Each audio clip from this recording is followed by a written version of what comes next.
টলিউডের গোপন খবরে আপনাদের জানাই স্বাগতম। হাইকোর্টের নির্দেশ মেনে তথ্য সংস্কৃতি দফতরে শান্তনু বসু মুখোমুখি বৈঠক করলেন 11 জন পরিচালকের সঙ্গে।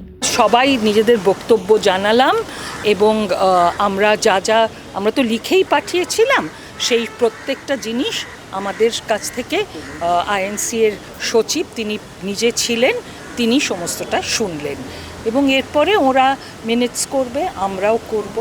ফেডারেশনের তরফ থেকে কি কেউ এসেছিল? না, এটা শুধু আমরা 13 জন ছিলাম, মানে আমরা যারা করেছি এখন যারা বাকি 13 জন তার মধ্যে 2 জন অ্যাবসেন্ট, আমরা 11 জন ছিলাম।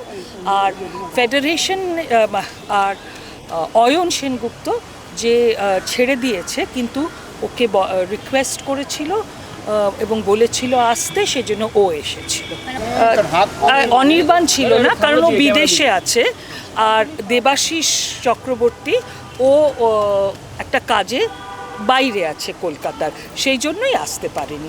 আমাদের বক্তব্যটা এই প্রথম সরকারিভাবে শুনলেন, যেটা অ্যাকচুয়ালি 2024-এর জুলাই থেকে আমরা দাবি করে আসছি। মাননীয় তথ্য সম্প্রচার মন্ত্রক এবং বিভাগ আইএনসি যাকে আমরা বলে থাকি, তারা যেহেতু এতটা সময় দিয়ে আমাদের কথাগুলো শুনলেন, এটা অত্যন্ত সদর্থক একটি মুভ বলে আমি তো অন্তত মনে করছি, অত্যন্ত ইতিবাচক একটি মুভ। এখন সেখানে আমরা আমাদের যে কথাগুলো অনেক দিন ধরে আমরা বলার চেষ্টা করছি, সেই কথা বলতে না পারার জন্যেই তো, বা সেই আলোচনার সুযোগটা না পাওয়ার জন্যেই এত কিছু, সেই ফাইনালি সেই আলোচনাটা যে হলো, সেটা আমার মনে হয় মানে নিঃসন্দেহে একটা ইতিবাচক তো বটে, ইতিবাচক এর থেকে বড় কথা সদর্থক একটা পদক্ষেপ বলে নিশ্চয়ই মনে হয়।